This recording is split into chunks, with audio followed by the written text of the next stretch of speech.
Cukup. Alright. Selamat malam semuanya. Selamat tahun baru buat kita semua. Semoga tahun ini kita semua sukses ya. Nah, amin. Oke, seperti biasa pada malam hari ini kita akan kedatangan dua orang yang super special yang akan memberikan ilmu pengetahuannya, perspektifnya yang hopefully bisa meng-unlock pikiran kita ya. Pikiran kita bisa semakin lebih terbuka. Tapi untuk pemirsa yang ada di rumah, benar-benar perhatiin apa yang akan mereka sampaikan, kemudian catat, dan setelah acara ke Instagram saya @billybunyot.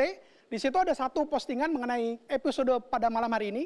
Kemudian di komennya tulis apa yang kalian suka dan kenapanya, ya. Apa yang mereka sampaikan yang kalian benar-benar suka dan kemudian kenapanya. Nanti saya sendiri yang akan memilih dua orang beruntung yang bisa memenangkan dua buah kacamata merek Oakley persembahan dari Optic Says. Nah, without any further ado, saya akan segera memanggil tamu pertama kita pada malam hari ini yang saya udah approach dari 6 bulan yang lalu.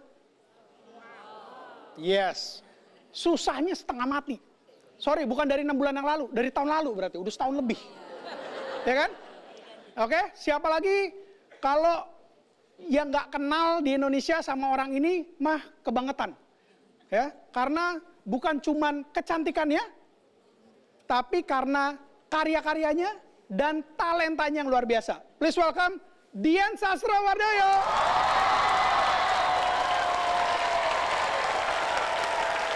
Dian.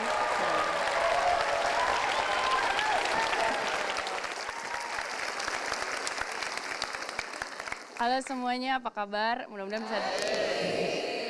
Hari ini aku mau sharing tentang artinya jadi orang Indonesia tuh apa sih? Oke, yuk kita lihat sebenarnya apa sih maknanya jadi orang Indonesia.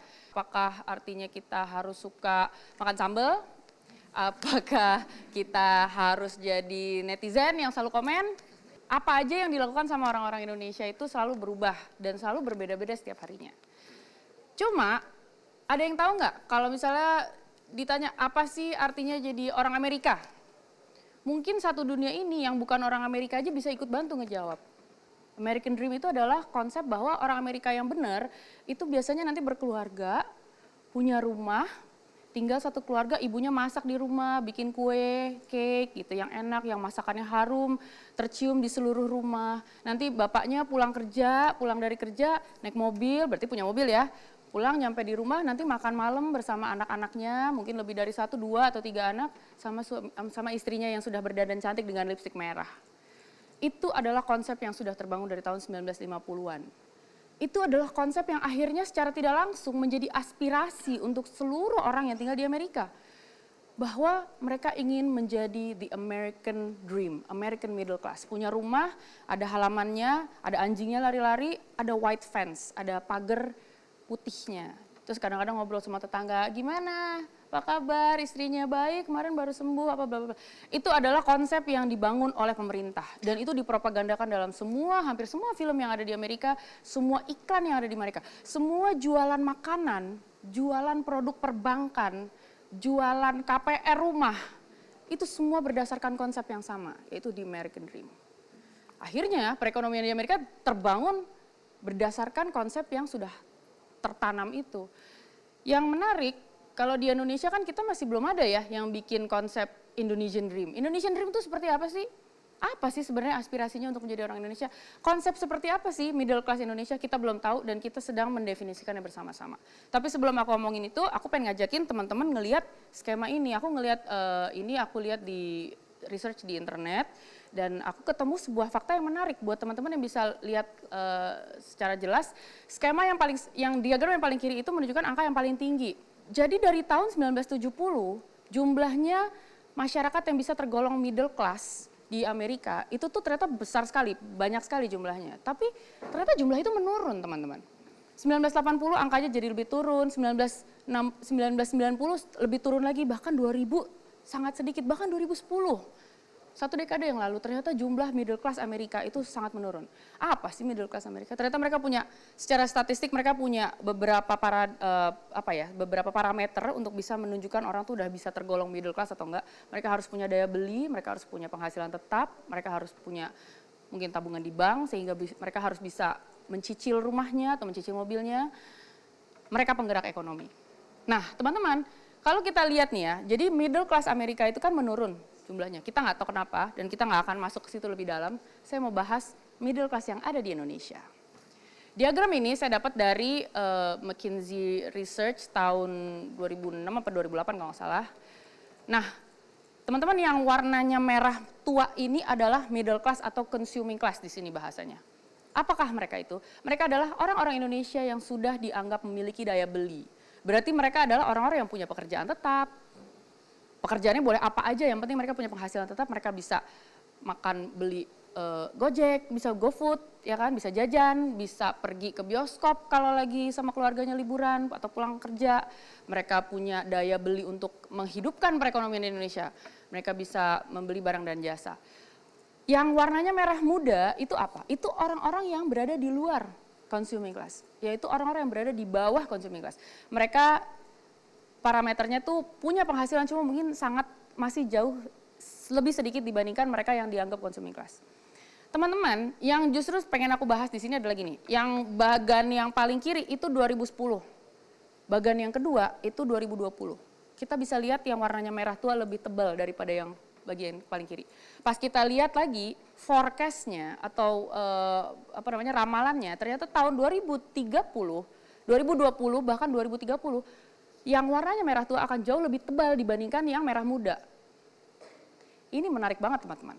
Di saat di Amerika middle class itu menurun jumlahnya, atau di dunia pertama middle class itu menurun jumlahnya, di Indonesia middle class itu makin besar jumlahnya.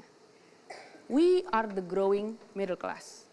Ngapain sih saya ngomongin middle class sebenarnya buat apa sih Mbak Dian? Kan tadi saya berangkatnya dari sama-sama mendefinisikan apa sih artinya jadi orang Indonesia. Kenapa jadi ngomongin middle class? Karena teman-teman, the middle class in every country determines, menentukan apa sih artinya menjadi orang di negara tersebut. Apakah orang Indonesia itu orang yang peduli lingkungan atau enggak? Tergantung middle class-nya kayak gimana. Kalau middle class-nya itu peduli sama lingkungan, bawa botol minum bukannya beli botol plastikan, bawa tempat makan sendiri bukannya pakai plastik dari atau bungkusan abangnya, bawa sedotan sendiri yang dari kaca atau dari metal, bukan ngambil sedotan dari itu, maka secara sadar nggak sadar, the rest of Indonesian yang ada di luar consuming class-nya juga akan punya aspirasi menjadi middle class. Untuk bisa dianggap middle class, saya akan mencoba melakukan hal-hal yang dilakukan oleh middle class. Sekarang saya mau cerita, kalau gitu kita mau jadi orang Indonesia yang seperti apa sih? Kalau di Amerika kan tadi ada konsep yang sudah terbentuk secara matang, yaitu the American Dream. Secara strategis, secara sadar dan conscious pemerintah membangun konsep itu untuk bisa menggerakkan ekonomi mereka. Berarti kan kita di Indonesia juga perlu dong konsep yang bisa secara matang terpatri dalam sanubari kita masing-masing berbagai generasi, lintas generasi dari generasinya eyang-eyang sampai generasinya cucu-cucu yang baru lahir. Ada konsep fix, kayak gini loh orang Indonesia itu. Kayak gini loh, saya mau jadi orang Indonesia yang seperti ini. Itu tuh belum ada yang bentuk di Indonesia. Berarti mestinya dibentuknya sama apa? Sama dunia film dong. Kenapa saya masuk jadi masuk ke dalam dunia film? Saya kan waktu itu udah berkarir, udah lumayan lah ya di dunia film. Tapi sekarang akhirnya tahun 2019 kemarin saya akhirnya memberanikan diri untuk mengambil role yang lebih besar dalam dunia film. Dalam industri film saya nggak mau cuma jadi tontonannya aja. Terus tunggu-tunggu panggilan, saya dapatnya peran apa nih kali ini, masih laku nggak ya gitu kan gitu. Saya kepingin mengambil peranan yang jauh lebih besar yang ikut bisa memberi bentuk kepada industri film. Industri film Indonesia tuh mau jadi industri yang kayak apa sih? Apakah industri yang terus-menerus mengambil uang, jualan yang laku aja, terus-menerus mengikuti demand dari pasar, ataukah mau membentuk demand? Saya percaya bahwa film itu nggak cuma menggambarkan tentang apa sih yang sedang diinginkan oleh pasar, nggak cuma menggambarkan apa yang sedang dipikirkan oleh masyarakat di sebuah negara, tapi film juga sebenarnya juga membentuk apa yang sedang dipikirkan sama negara itu. Atau seharusnya negara ini perlu memikirkan apa gitu loh. Karena saya percaya bahwa film itu ada kayak konsep mimikri atau semiotik dari apa yang terjadi dalam masyarakat, tapi secara nggak langsung kita juga agak mengedukasi atau bahasa kasarnya bahkan mendikte apa yang seharusnya negara ini pikirkan bareng-bareng. Sorry ini saya mau agak-agak, saya ngomong ini bukan karena rasis, cuma kita tahu kalau di Hollywood, kita semua nonton film Hollywood kan? Karena market Hollywood itu mendominasi, memonopoli, basically taking over the world. Ternyata konsep American Dream itu nggak cuma terjadi di orang-orang Amerika aja, the rest of the world dengan pengaruh globalisasi ikut menikmati dan ikut mesmerize atau ikut terpesona dengan konsep American Dream yang ideal itu. Akhirnya yang pengen jadi orang Amerika tuh nggak cuma orang Amerika doang teman-teman. Kita semua satu dunia, orang Korea, orang Jepang, orang Cina, orang Indonesia, dan negara-negara tetangga yang tidak tinggal di Amerika, kepingin jadi orang Amerika. Tanpa sadar tapi ya, subconsciously. Teman-teman saya mau sharing sedikit. Jadi tahun lalu tuh ya, beberapa bulan lalu, saya dapat kesempatan untuk menjadi juri dari salah satu festival film internasional di Makau. Dan saya di situ melihat dan harus menilai banyak sekali film yang datang dari macam-macam negara. Nggak cuma film Hollywood aja yang biasa kita tonton sama-sama. Jadi saya harus ketemu film dengan bahasa Rusia, saya harus nonton film dengan bahasa Cina, saya harus ketemu film dengan bahasa Swedia. Jadi saya harus baca subtitle dan saya harus menghayati acting dan juga emosi yang terbangun dalam film itu. Padahal itu bahasa yang sama sekali saya nggak tahu. Yang menarik apa tau nggak teman-teman? Saya di sini nih nonton. Sebelah sini ada orang dari Korea, nggak bisa ngomong bahasa Inggris sampai sedikit pun. Jadi subtitled Inggrisnya aja dia nggak ngerti, kebayang nggak? Sebelahnya lagi sini ada kayak delegasi dari China. China-nya China Taiwan, beda lagi tuh China Taiwan, China Mainland sama China Hong Kong gitu ya. Yang ini dari Taiwan ternyata dia juga nggak terlalu jago gitu loh, nggak selancar itu baca subtitle Inggris. Kita semua menikmati sebuah film dari apa tadi Swedia ya tadi saya bilang. Terus habis itu actingnya bagus sekali dan ceritanya sangat menyentuh hati. Film selesai, saya ngelihat ke kanan, ke kiri, nangis semuanya. Kebayang nggak? Kita bukan orang Swedia, kita nggak bisa bahasa Swedia. Saya sama orang yang bener-bener beda banget nasionalitasnya ini, dia nationality-nya beda banget, latar belakang budayanya pasti beda, bahasanya aja beda.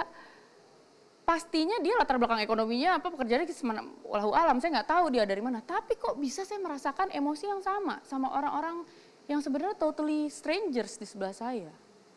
Dan yang menarik adalah saya dengan juri-juri dari negara-negara lain memberikan nilai-nilai actingnya, penyutradaraannya, segalanya kurang lebih sama nilainya. Berarti apa teman-teman? Menarik banget nggak? Film itu juga men-celebrate the very human aspect of being human. Film memiliki bahasa empati. Empati itu jangan-jangan yang punya cuma manusia aja teman-teman. Saya pernah baca Emotional Intelligence buku. Salah satunya dia bilang dari halaman-halaman pertama dia bilang bahwa the human brain itu paling dirancang untuk bisa merasakan empati. It is designed to feel empathy dan untuk bisa bertukar-menukar emosi dan being sensitive of each other's emotions dengan orang lain. Berarti apa? Film dengan bahasa empatinya itu bisa menerobos latar belakang ekonomi, ras, agama, budaya, nationality, everything. Jadi film itu punya kekuatan magis. Film mengingatkan kita bahwa kita adalah manusia. Manusia yang tidak pernah memiliki bakat untuk membenci, tapi punya bakat untuk empati. Kita adalah manusia. Terima kasih. Tahun 2006 gue mengecewakan manajer gue jujur aja dan gue bilang udah deh kayaknya gue gak mau film lagi gitu.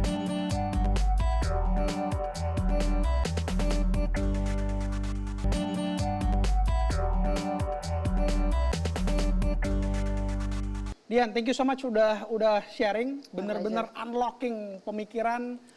Tadinya saya pikir kalau film ya film entertaining gitu. Ternyata film ya seperti Hollywood tadi ya bisa men-shape pemikiran bukan cuma suatu negara tapi seluruh dunia. Nah, dan yang menarik boleh nggak aku tambahin sedikit? Boleh. Kan teman-teman kita kan lagi suka juga drama Korea ya.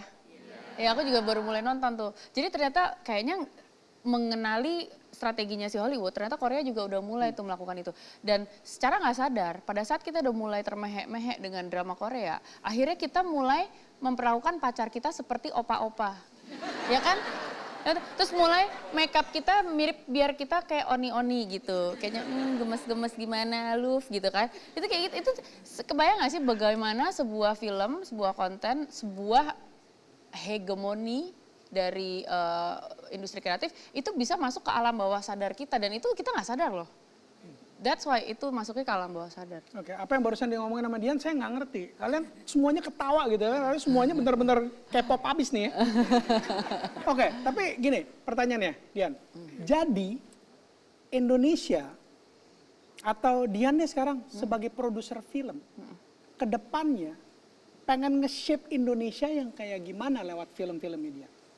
Saya kepingin nge-shape film-film yang bisa menginspirasikan secara nggak sadar nih ya, secara alam bawah sadar ke kita teman-teman sesama orang Indonesia punya rasa bangga bahwa kita tuh orang Indonesia tuh punya pride karena kita punya sebenarnya hal-hal yang perlu kita bentuk tentang apa sih hal-hal yang perlu dibanggain sebagai orang Indonesia dan apa yang sebenarnya juga bisa kita bentuk sebagai beautiful gitu loh menjadi orang Indonesia tuh kayak gimana. Oke, jadi benang merahnya seperti itu ya, pengen bikin film-film yang bisa ngangkat inspirasi dan bikin orang Indonesia yang nonton jadi semakin bangga. Jadi bisa aja itu ngomongin tentang mungkin nanti tentang film tentang olahraga. Tentang musik, atau tentang apapun, drama segala macam juga bisa gitu kan. Tentang percintaan. Oke, nah sekarang kedepannya Dian sebagai produser film ya itu bukan cuma ngomongin jalan cerita filmnya yang menginspirasi dan ini enggak, tapi genre-nya sendiri seperti bikin horor tapi filmnya bisa dibanggakan gitu ya. Iya. Sebenarnya begini, produser tuh satu hal yang benar-benar perlu saya pelajari dari nol. Kemarin ini saya baru selesai memproduseri film pertama saya sebagai produser full itu Guru-Guru Gokil. Teman-teman nonton ya. Nanti April kita akan keluar, April 2020, kita sekarang lagi proses post production, kita sudah selesai syuting. Jadi itu yang namanya jadi produser ternyata ribet banget. Dari pertama kali penulisan cerita, ide di develop menjadi sebuah skrip, itu tuh udah prosesnya udah 6 bulan sendiri. Abis itu syuting, abis itu editingnya dan post production, grading, sound ADR, bla bla bla, and then promotion itu kayak dari nol lagi. Kita jualan tuh kayak, lo kan orang branding marketing gitu, ya itu kayak gitulah. Pantesan diajak dia unlock 6 bulan lebih ya. Mohon maaf ya, bukannya apa-apa, ini bener-bener gila banget sih gitu kerjaannya. Tapi ini proses yang sangat menyenangkan dan bisa punya peranan lebih besar sih untuk bantu. Oke, kalau misalnya mungkin ya, di luar sana yang lagi nonton yang anak muda pada bilang, iya, Mbak Dian ke dunia film sekarang ini jadi produser, lebih mendalami lagi segala macam karena kan ya hidupnya dari dulu AADC ya kan, karena memang dari mudanya ke dunia film. Dari mudanya udah berkecimpung di dunia film karena cantik. Ya kan, karena talented. Terus kemudian di iklan kita semuanya tahu segala macam gitu. Nah, mereka nih mungkin ada yang mikir yang, iya Mbak Dian tapi saya nggak ganteng kayak Nicholas Saputra. Saya nggak cantik kayak Dian Sastro. Kayak gini, kalau saya nyari passionnya gimana? Oh gitu. Mau nyari passion apa kalau ke dunia film nih? Kalau udah tahu passionnya ternyata film juga, misalnya somehow karena mendengar inspirasi dari aku hari ini, akhirnya mendukung saya kalau gitu akan ke dunia film, misalnya gitu ya. Misalnya. Amin aja. Karena kita sebenarnya industri film Indonesia sangat perlu orang-orang baru dan sangat perlu lebih banyak talent. Orang tuh talent tuh sangat kecil sekali dan perkembangan yang sedang kita alami tuh lagi besar sekali. Jadi kalau misalnya kurang orang tuh ya orang-orang yang gak kompeten aja jadi ke rekrut gitu. Cuma teman-teman kalau masuk ke dunia film, satu kuncinya dari aku adalah you need to watch as many films as you can. You need to be a film geek. Kalau orang ada book geek gitu ya, dua-duanya book geek juga harus baca, tapi film geek tuh harus tonton. Genre yang suka, yang gak suka semua harus dikunyah semuanya, itu satu. And then somehow nanti akan tercipta taste kita sendiri yang somehow akan membentuk inteligensi ya kita sendiri sebagai filmmaker one day. Nanti akan masuk ke dunia film, akan punya taste dan punya kemampuan membuat film yang bagus tuh kalau kita udah nonton banyak film. Kalau misalnya kita belum tahu mau dunia film atau dunia apa, ini juga gue mau cerita nih Bill. Jadi gue juga gak tahu kalau ternyata panggilan gue adalah di dunia film. Sama banget, aku ngerasa waktu tahun 2009 tuh aku kecimpung dunia film, kayaknya belum tentu gue orang film deh. Itu gue beruntung aja gue di mall diajakin casting suruh syuting, ya gue pengen uang jajan ya kenapa gak gue lakuin gitu kan. Jadi udah masuk nyemplung gitu aja masih punya kegalauan. Dan gue ngerasa kayaknya di dunia film ini gue gak bisa grow karena di sini gue spektakel, gue bukan orang, gue tampang doang ibaratnya gitu. Gue tuh tontonan, gue gak punya kompetensi yang bener-bener through my grit dan kegigihan gue bisa contribute gitu loh. Gue pengen make sure gue tuh orang yang sebenarnya capable, gak cuma berlandaskan dengan tampang dan keberuntungan aja. So what did I do? Tahun 2006 gue mengecewakan manajer gue jujur aja, dan gue bilang udah deh kayaknya gue nggak mau film lagi gitu loh. Karena kebetulan waktu itu film yang ditawarin juga makin nggak sesuai sama taste gue. Akhirnya gue berhenti dan akhirnya ngelamar kerjaan jadi kantoran. Wow. Bermodalkan ijazah filsafat yang ternyata agak kurang laku itu, gue iya karena orang-orang mikir filsafat apa tuh psikologi, kalau kenapa nggak jadi psikolog aja? Bukan Bu, ini filsafat bukan psikologi. Somehow like, akhirnya gue jadi konsultan for 3.5 years, dan gue pikir gue akan jadi kayak emak gue kan banker. Jadi mungkin gue jadi kantoran juga kali ya, karena di situ gue bener-bener bisa kerja nggak berdasarkan tampang gue, tapi berdasarkan kerja keras gue. Kalau misalnya result yang gue submit, report gue jelek, acak adul ya gue bisa dibentak sama klien, dibentak sama senior. Intinya harus pernah jadi jongos lah, harus pernah dibentak sama senior, dibentak sama bos. So pada saat kita submit hasil kerja kita tuh hasil harus A+ gitu loh. Nggak bisa asal submit doang kayak anak kuliahan gitu. Yang penting udah kumpulin, yang penting lulus. Nggak ada tuh, makanya kalau fresh graduate sama orang yang pernah kerja itu tuh beda mentalnya. Karena pernah dibentak, lu kualitas kerja lu segini doang, gila apa gitu. Jadi bener-bener punya sense of standard of performance. Nah akhirnya gue balik lagi ke dunia film karena gue ternyata menemukan bahwa oke, this is my passion setelah udah nyoba segala macam. Setelah udah nyoba segala macam startup juga, bukannya gue tinggalin ya, cuma maksudnya akhirnya gue kayaknya full time di sini. Apa karena dibentak makanya balik ke film? Kalau balik ke film kan mungkin ada produser yang Dian Sastro. Berani bentak, gue ganti lo jadi produser. Enggak sih, enggak gitu juga sih. Di Okay. film juga you have to prove yourself double hard karena lo kan aktor. Orang semua punya kayak pre-assumption bahwa aktor itu pasti tampang doang. Aktor itu pasti nggak kompeten. Yes, they are blessed in the form of being a very beautiful looking human beings. Cuma bukan berarti terus they can get away with everything. They need to freaking work hard. Yes, oke. Nah kalau sekarang buat generasi muda Indonesia nih. Gue mau nanya dulu, teman-teman, sorry. Sebelum lo jump into the next question, gue percaya apa yang gue mau share ini akan menjadi satu hal yang quite unlocking and mind blowing. Teman-teman suka mikir kan gitu, oke lo real sector, ini gue tuh industri kreatif film. Apa sih kontribusinya buat perekonomian Indonesia, sejauh apa sih? Teman-teman tahu nggak? Perekonomian Indonesia itu dibangun sama konsep yang intangible. Tentang konsep orang Indonesia tuh apa? Orang Indonesia tuh ngeteh apa ngopi sih? Itu ngaruh loh. Dengan adanya film filosofi kopi, produksi industri, kontribusi GDP dari kopi doang itu langsung naik berapa persen. Karena langsung terbangun konsep bahwa orang Indonesia tuh ngopi kalau mau keren, kalau mau jadi orang Indonesia keren. Padahal dulu kopi itu dulu minuman kakek-kakek gue. Ya nggak sih? Sekarang jadi gaul banget, kopi boba, kopi kenang apa kopi mantan, apa terserah lo deh gitu ya. Janji suci, bla bla bla, jiwa ape lagi ya kan. Maksudnya lo mau bikin kopi terserah lo. Cuma itu adalah konsep yang terjadi secara intangible, secara bawah sadar itu terdogma bahwa orang Indonesia kalau mau keren itu ngopi, nongkrong, beli kopi. Kalau dia emang nggak bisa nongkrong, kamu stuck di tempat kerja kamu, ya udah pesen ojol. Yang penting kopinya nyampe di cubicle, ya kan? Experience ngopinya dapat gitu loh. Akhirnya itu menggerakkan ekonomi, at least dalam sektor kopi. Dan lu bayangin nggak? Kalau gitu, real sektor kopi itu sangat bergantung pada industri kreatif yang membangun konsep tentang konsumsi kopi itu. Lo bayangin nggak kalau nggak ada budaya ngopinya itu nggak tercipta di industri kreatif, nggak di brainwash secara konten, secara sosial media, secara film, secara bla bla bla, ya nggak ada yang laku tuh kopi, ibaratnya gitu. Sekarang bayangin kalau misalnya kita bisa bikin film yang bikin budaya itu nggak cuma ngopi doang, apa kayak gitu, makan nasi merah misalnya gitu ya. Kali aja kontribusi GDP produksi nasi merah lokal tuh jadi berkembang hanya dengan bergantung pada domestic consumption. Nggak usah ekspor. Kita tuh 260 juta loh orangnya. Kalau misalnya orang Indonesia aja beli sendiri apa hasil produksi lokal, kita tuh bisa jauh lebih kaya daripada negara-negara tetangga gitu loh. Masalahnya kita kan apa-apa diimpor. Ya kan? Mau disebutin nggak apa aja? Nggak usah ya. Ini jiwa aktivisnya keluar nih. Ya iya, semua orang I believe, nggak cuma gue doang. Lu juga aktivis. Kita semua yang ada di sini semuanya ada jiwa aktivisnya. Cuma nggak disuarain aja dan nggak nemuin channel untuk nyuarainnya apa. Kalau gue di film. That's it. Thank you so much. Dian Sastro. Dian, thank you so much. Thank you so much. Cheers. 40% dari milenials kita di Indonesia terlilit utang. demi gaya hidup dan hubungan sosial.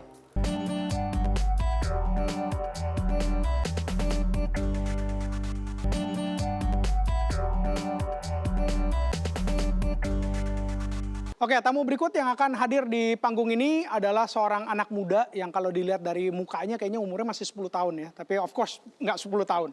Anak muda ini peduli sama anak-anak muda lain dan dia pengen ngajakin gimana caranya supaya anak-anak muda Indonesia ketika one day pensiun di usia muda udah punya financial freedom.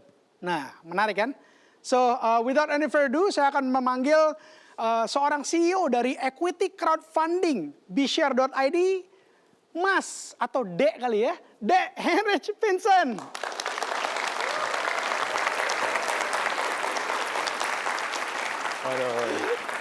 Siap. Thank you. Seperti yang kita tahu, Indonesia sudah merdeka sejak tahun 1945. Tapi, apakah betul kita sebenarnya sudah merdeka? Ya, mulai dari penjajahan memang kita sudah merdeka sejak 1945. Namun, banyak di masyarakat Indonesia sekarang ini terjajah, baik secara mindset maupun secara finansial. Nah, 40% dari milenials kita di Indonesia terlilit utang demi gaya hidup dan hubungan sosial. 40%-nya kemudian berhutang untuk traveling. 60% milenials menggunakan uang untuk bisa membeli makanan yang memang itu instagramable, di foto, dimasukin sosial media kayak gitu. Nah, kalau kita generasi milenials ini pengeluarannya kemana aja sih sebenarnya? Ada 47%, itu kita gunakan untuk kemudian pengeluaran, makan-makan, segala macam. 15% untuk kemudian berhutang juga untuk bisa traveling, segala macam. Nah, bahkan ada 9% untuk kopi, bayangin aja teman-teman. Di mana investasi, di mana menabung gitu. Ya kita happy-happy menikmati hidup, betul gitu. Tapi inilah yang saya bilang, Indonesia sedang darurat investasi. Kenapa? Bahayanya adalah generasi milenials kita saat ini belum mengerti bagaimana cara berinvestasi dan belum cukup modal untuk kita bisa berinvestasi. 69% dari mereka memilih untuk menabung dibandingkan dengan investasi. Dan bahayanya lagi, 70% milenials kita di Indonesia belum sadar akan pentingnya investasi. Nah, sebelum saya bicara lebih lanjut, saya ingin bercerita tentang fase kehidupan seseorang. Bisa jadi saya, bisa jadi Anda. Bayangkan dulu ketika kita bersekolah dari TK, SD, SMP, kemudian kuliah, ya mungkin ketemu pacar di sana kayak gitu kan. Terus kemudian oke, udah lulus kuliah nih, mau pikir kuliah, habis itu kerja apa bisnis ya, kayak gitu. Nah, ya udahlah, udah dapat kerja yang bagus, kemudian memutuskan untuk menikah. Wah, lumayan nih, kita udah ketemu, ajakin pacar merit gitu kan. Terus mulai cicil rumah untuk keluarga kecil kita. Udah cicil rumah segala macam. Nggak lama kemudian lahirlah anak pertama. Wah anak pertama lucu banget nih, pasti kita kasih yang terbaik, susu yang terbaik, kita kasih mainan yang terbaik. Nah kemudian, tapi kepikiran juga, aduh biayanya lumayan juga ya punya anak. Tapi bekerja lebih keras lagi supaya bisa mendapatkan penghasilan lebih. Akhirnya bosnya juga apresiasi, lumayan. Akhirnya dikasih gaji yang lebih tinggi, jabatan yang lebih tinggi. Pulang kasih tau istri nih, waduh, Mi udah dapat gaji lebih gede nih. Oh ya udah boleh dong, penghasilannya tambah lagi buat saya kayak gitu. Nah akhirnya terus demikian, akhirnya penghasilan tersebut habis untuk kehidupan sehari-hari. Belum lagi mertuanya telepon, kapan nih ajak saya jalan-jalan gitu kan, traveling lagi gitu kan. Habis itu lahir anak kedua lagi, waduh seneng sih gitu, tapi susunya 2 kali lipat ya kan. Kemudian biaya sekolahnya juga, beda cuma setahun lagi untuk biaya sekolahnya. Itu inflasi sekolah itu 15% per tahun, jadi memang cukup besar. Nah, kemudian itu berlangsung terus sampai anaknya kuliah. Kemudian mereka sudah mencapai umur 55 tahun. 55 tahun waktunya pensiun. Di mana pada saat itu utang cicilan mobil juga ada, kartu kredit juga ada. Loh, gajinya udah nggak ada, gimana bayarnya? Udah mulai ada getaran dalam hati, pusing nih gimana bayar cicilan. Kalau nggak dibayar, debt collector bisa datang, kayak gitu. Nah, akhirnya 79% itu mereka kembali bekerja setelah pensiun. Dan 21%-nya menggunakan tabungan, menjual rumah, dan mengandalkan bantuan pemerintah untuk bisa hidup. Nah, ini merupakan hal yang sangat memprihatinkan. Ini bisa jadi terjadi pada saya, bisa jadi pada Anda 20-3 tahun ke depan. Nah, bagaimana itu kalau kita kembali ke zaman sekarang ini, ke masa kita sekarang, ke dalam diri kita sekarang? Apakah kita akan mau mengalami masa depan seperti itu? Tidak, betul. Nah, kabar bahagianya adalah sebenarnya kita itu tidak perlu menjadi kaya, teman-teman. Kita tidak perlu menjadi kaya untuk bisa menghindari hal itu. Banyak orang di luar sana berpikir bahwa, aduh gimana ya, berarti harus uangnya banyak dong, harus kita punya banyak tabungan dong. Sebenarnya enggak. Karena kalau kaya itu relatif, teman-teman. Bayangkan kalau kita punya penghasilan 10 miliar per bulan, apakah itu kaya? Jawabannya belum tentu. Kalau pengeluarannya 11 miliar, berarti dia minus dong, kayak gitu. Berarti belum tentu itu kaya, gitu. Sebenarnya yang kita perlu cari adalah bagaimana kita bisa mencapai kebebasan finansial, yaitu membuat passive income kita lebih besar daripada pengeluaran harian. Bayangkan kalau kita punya bisnis atau kita punya aset yang menghasilkan income, misalkan kebutuhan bulanan kita itu 4 juta, sedangkan kita punya pendapatan dari aset kita 5 juta. Tanpa perlu kita bekerja, udah bisa dapat penghasilan passive income. Gitu. Caranya dengan cara berinvestasi. Nah, di investasi sendiri ada 4 jenis aset kelas. Ada, kalau teman-teman tahu, ada namanya paper asset, itu untuk saham, obligasi. Ada juga properti, kemudian ada komoditi, emas, perak, dan yang terakhir adalah bisnis. Pada kesempatan ini saya ingin bercerita lebih dalam tentang bisnis. Karena apa? Karena aset bisnis ini biasanya orang anggapnya bukan investasi, tapi kalau kita berbisnis, itu kita mengerjakan sesuatu. Tapi sebenarnya ada investasi bisnis yang menghasilkan tanpa perlu kita bekerja. Yaitu dengan cara, misalkan contohnya kos-kosan. Kalau kita punya bisnis kos-kosan, kita nggak perlu bekerja, anak kos yang dapat income buat kita. Kemudian ada franchise. Franchise itu ada minimarket, F&B, ada jasa, segala macam. Wah, masalahnya balik lagi. Kalau kita mau bikin investasi bisnis itu butuh modal berapa? 700 juta, 1 miliar. Itu untuk retail waralaba minimarket. Satu outlet aja 1 miliar kayak gitu. Gimana nih generasi milenial bisa mencapai itu? Nah, itu yang terjadi sama saya 2 tahun yang lalu. Saya udah pusing, aduh gimana nih, nanti kalau tua pensiun, saya harus bayar utang, tetap harus jalan, segala macam. Nah, akhirnya, yaudah gimana caranya tetap harus kita mulai investasi. Akhirnya, saya ajak teman-teman saya untuk bisa patungan investasi bareng-bareng sama saya. Saya ajak, yuk teman, ikutan yuk. Investasi berapa? 10 juta, 100 juta, 200 juta. Patungan rame-rame, akhirnya terbentuklah suatu bisnis. Waktu itu saya punya minimarket. Nah, waktu itu kepikiran, kenapa enggak kalau konsep ini kita bawa bukan untuk kalangan kita aja, tapi buat seluruh masyarakat Indonesia bisa ikutan, dan lebih banyak bisnis yang bisa kita bantu. Makanya itu kami membuat BeShare. BeShare ini adalah platform investasi bisnis yang bantu masyarakat untuk bisa berinvestasi dengan cara membagikan persentase kepemilikan sahamnya dalam sebuah PT. Dan BeShare yang bantu distribusi profit dan laporan keuangan bulanannya otomatis by system. Kayak gitu. Jadi saya di sini berusaha semaksimal mungkin untuk bisa membantu masyarakat Indonesia dan teman-teman sesama generasi milenials. Saya Hendrik Vincent, CEO dan co-founder dari BeShare.id. Saya di sini bersama-sama dengan tim saya tiap hari berjuang untuk apa? Untuk bisa membantu lebih banyak masyarakat Indonesia untuk bisa bebas secara finansial. Terima kasih. Industri apapun yang akan teman-teman nanti mau masukin, itu perlu diversifikasi. Jangan 100 juta nih dimasukin ke F&B doang gitu. Okay. Jadi mendingan dibagi-bagi persentase.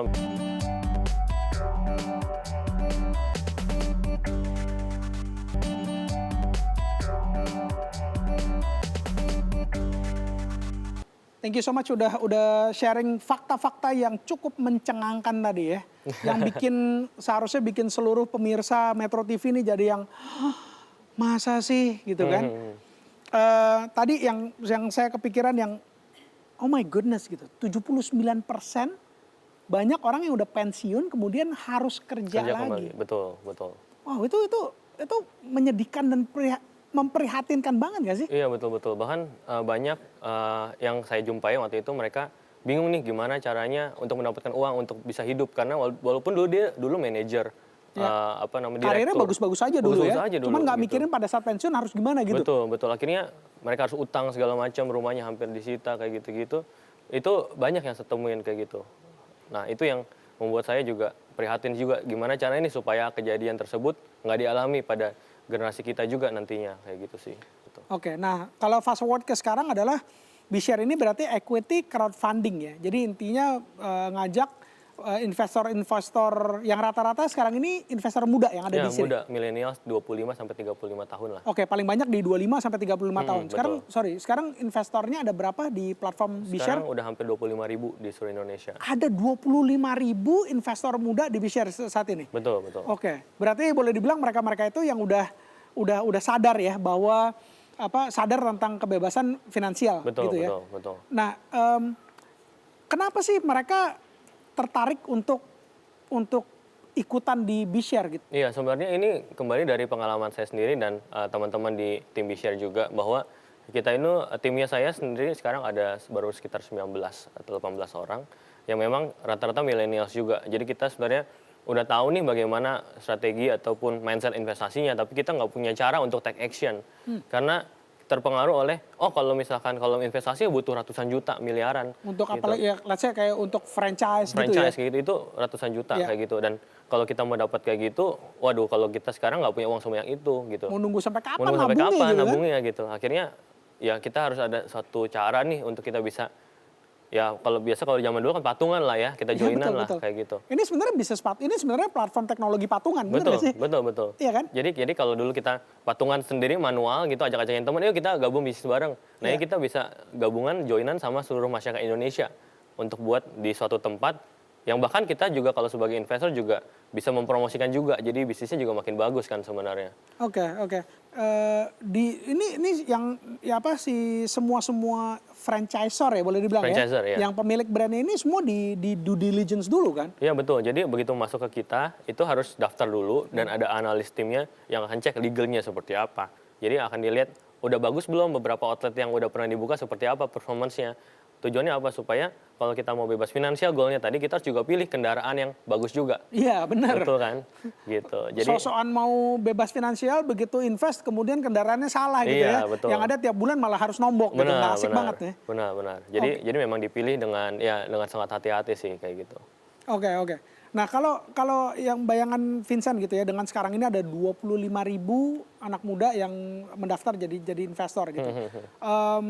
Kedepannya nih Indonesia nih akan lebih cemerlang kah gitu? Apakah dunia investasi akan lebih dimudahkan atau seperti apa?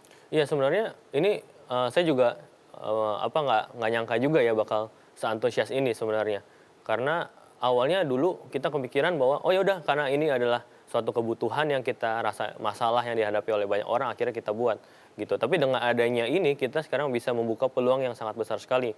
Selain kita bisa berinvestasi dengan modal yang nggak terlalu besar, kita sekaligus membantu ekonomi Indonesia juga.